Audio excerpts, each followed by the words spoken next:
صحابہ حرم کی بادکشی ہے خاص یہاں کی مہمانی۔ بسم اللہ الرحمن الرحیم۔ محترم ناظرین و سامعین کرام، السلام علیکم ورحمۃ اللہ وبرکاتہ۔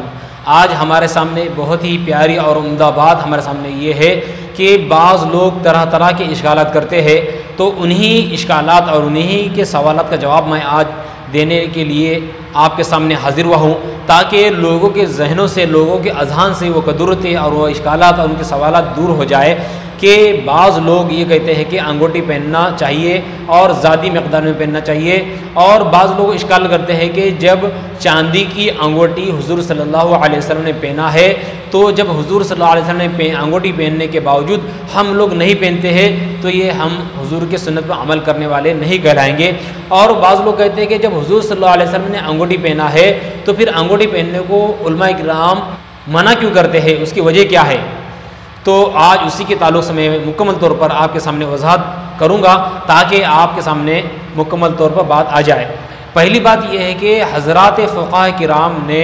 4 گرام 374 ملی گرام چاندی کی انگوٹھی پہننے کو جائز قرار دیا ہے اور نہ پہننے کو افضل قرار دیا ہے۔ دو باتیں ہیں، پہننا تو جائز ہے لیکن نہ پہننا یہ افضل ہے۔ اور جب یہ لوگ اشکال کرتے ہیں کہ حضور صلی اللہ علیہ وسلم نے پہنی ہے، جب حضور نے انگوٹھی پہنی ہے تو پھر یہ ہمارے لیے سنت کیوں نہیں ہوئی؟ تو اس کا جواب یہ ہے کہ حضور صلی اللہ علیہ وسلم نے انگوٹھی پہنی ہے لیکن حضور صلی اللہ علیہ وسلم کے سامنے ایک علت موجود تھی اور وہ وجہ بھی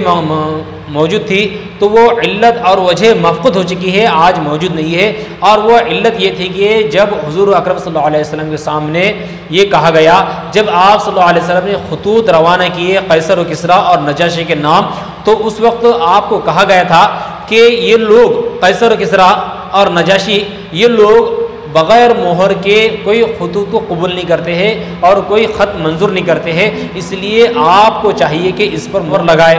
تو اس وقت آپ صلی اللہ علیہ وسلم نے اسی مہر لگانے کی غرض سے، اسٹامپ لگانے کی غرض سے آپ صلی اللہ علیہ وسلم نے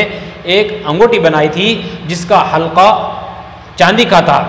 اور یعنی حلقہ یعنی رنگ، جس کا رنگ چاندی کا تھا، اور جو اس پر نگینہ تھا اس نقشے کے اوپر آپ صلی اللہ علیہ وسلم کا نام لکھا ہوا تھا محمد الرسول اللہ۔ تو یہ محمد رسول اللہ کا جو اسٹامپ تھا وہ آپ لگا کر دیتے تھے اور وہ لوگ منظور کرتے تھے۔ تو آپ صلی اللہ علیہ وسلم نے اس غرض سے، مہر لگانے کی غرض سے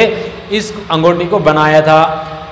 اس سے معلوم ہوا کہ آپ صلی اللہ علیہ وسلم کی نہ پہلے سے عادت تھی اور نہ ہی آپ صلی اللہ علیہ وسلم پہلے پہنتے تھے، بلکہ آپ صلی اللہ علیہ وسلم نے اپنے سامنے یہ غرض کو سامنے رکھا، اور جب غرض سامنے رکھا تو آپ صلی اللہ علیہ وسلم نے بنایا۔ جب یہ غرض نہیں تھی تو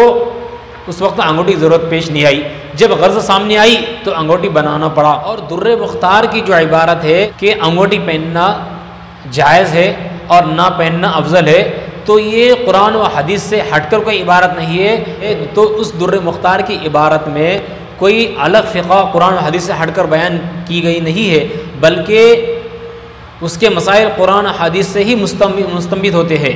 اس لیے یہ کوئی الگ بات نہیں ہے۔ اس لیے ہمیں سمجھنا چاہیے عبارت کو اور فقہاء کرام کی عبارت کو، کیونکہ فقہاء کرام جو بھی بات بیان کرتے ہیں وہ قرآن و حدیث سے بیان کرتے ہیں، نہ کہ قرآن و حدیث سے کوئی الگ فقہ پیش کرتے ہیں، بلکہ ان کا اصول اور ضوابط جو پیش کرتے ہیں وہ قرآن و حدیث کے ہی مطابق ہوتے ہیں، اس لیے ہمیں اس پر عمل کرنا چاہیے۔ اگر میں سمجھتا ہوں کہ میری بات آپ مکمل طور پر سمجھ گئے ہوں گے، کیونکہ میں اس میں مکمل طور پر میں نے آپ کو وضاحت کر دیا کس کے لیے پہننا سنت ہے، کس کے لیے نہیں پہننا سنت ہے، میں نے بتا دیا تاکہ آپ اس پر عمل کریں، اس کے لیے دوسروں کو شیئر کریں۔ السلام علیکم ورحمۃ اللہ وبرکاتہ۔